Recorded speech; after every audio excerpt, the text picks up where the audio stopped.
How's it digging, my shovels? This is Bait here, bringing you another Pokemon Black and White 2 Wi-Fi battle. And this is another standard OU match, this time against Spetsnaz Domination. And still waiting for the results on suspect testing of Deoxys defense. Hopefully within the next few days we will have our results.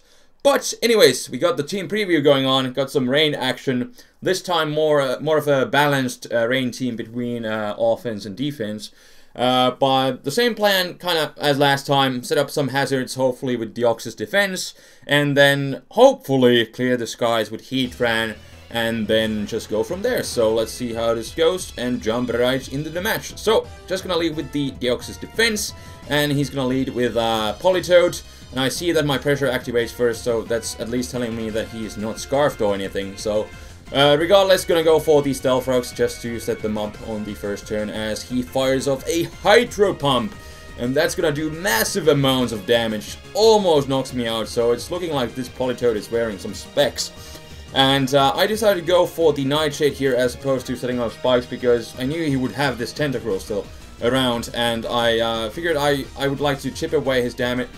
The damage on the Politoed, because it seems like he's running specs, so he doesn't have any kind of recovery. So in case I don't manage to trap him with Heatran, chip damage would definitely help. But anyways, gonna go into Gengar now, even if he goes for the Scald like he does, because on the following turn I can just go for the disable him and then hopefully get off my free sub. And yeah, he just goes for the Scald, and I'm gonna just test my waters and see whether he has Ice Beam or not, and just go for the sub. Hopefully get off a free substitute, and that is indeed what happens as he switches out and goes into his Rotom. And I don't see any leftovers recovery here, so that means he's definitely more offensive Rotom, most likely Scarf, because Politoed was specs. That would make sense.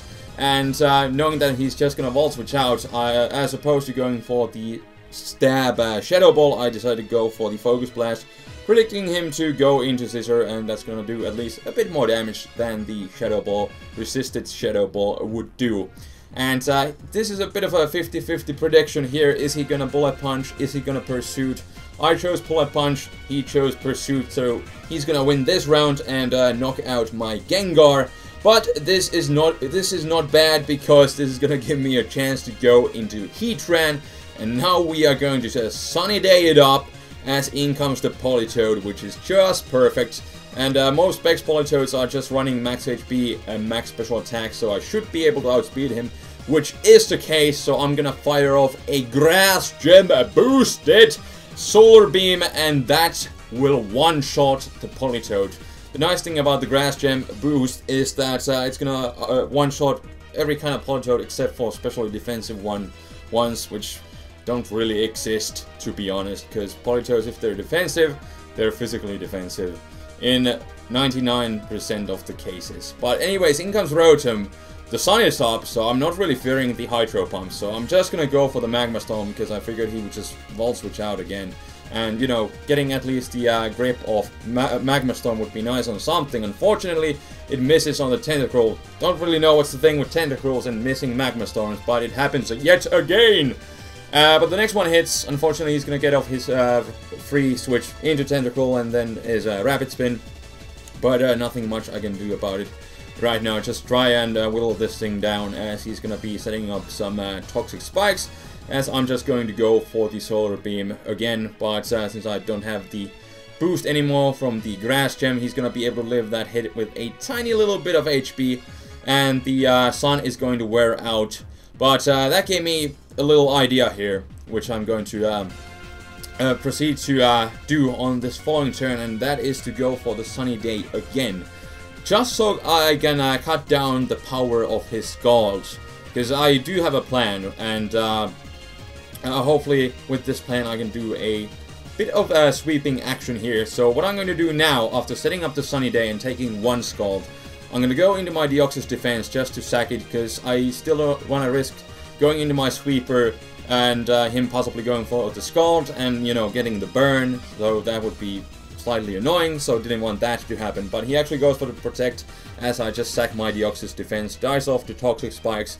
But this is gonna give me a free switch into my Landorus, and him having no boost with the Scald, I can safely set up a Rock Polish, but it turns out even better because he goes for the protect.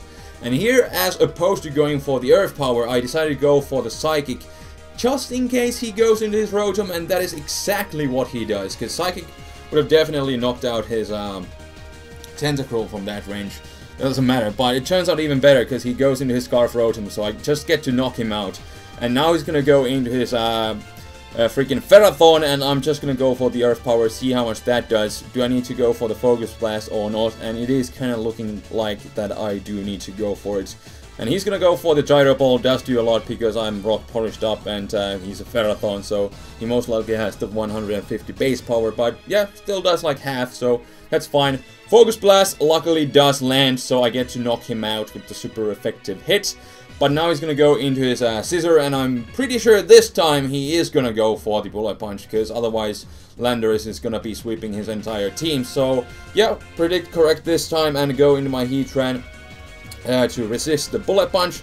And now Magma Stone will basically just knock something out. He has really nothing to take a hit, so he's going to just opt to sack his Tentacruel at this point, just to get a safe switch into his Jolteon. And he makes a nice play and lures out my Landorus and goes back into his Scissor, as I do exactly that because I was obviously fearing the electric type move. But yeah, still figured I would just stay in. If he goes for the Bullet Punch, that's gonna give me a free switch into my Lucario. So I was like, I didn't really fear much from losing Landorus at this point, because now that I go into Lucario, something is going to die. So yeah, he's gonna end up critting the Bullet Punch, which doesn't really matter too much because I still end up living that and having a couple Life Orb hits left in me. And I figured I just go for the CC, because whether he stays in or switches out, either Jolteon or the Scissor are going to get knocked out. So yeah, just gonna knock out the Scissor, and now he's gonna go into his last Pokemon, which is the Jolteon.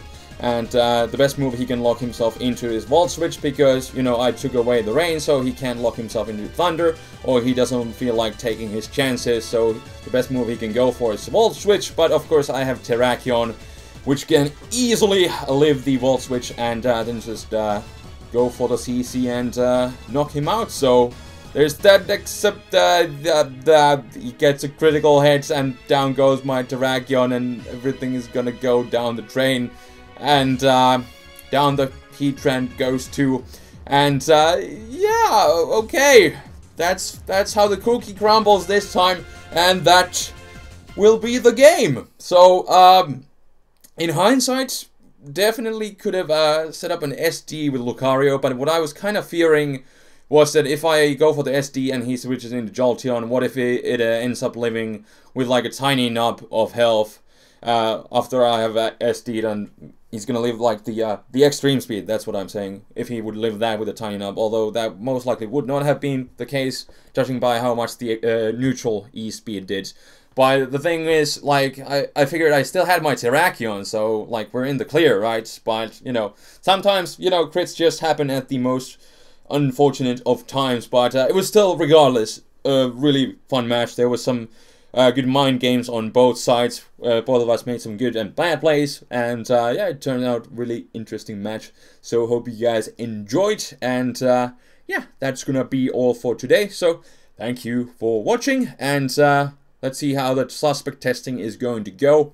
I'm definitely interested to know what's gonna happen, and hopefully within the next few days we are going to have our answer. But anyways, that is going to be all for today, so thank you for watching, and until next time, this is the Flaming Spade signing out.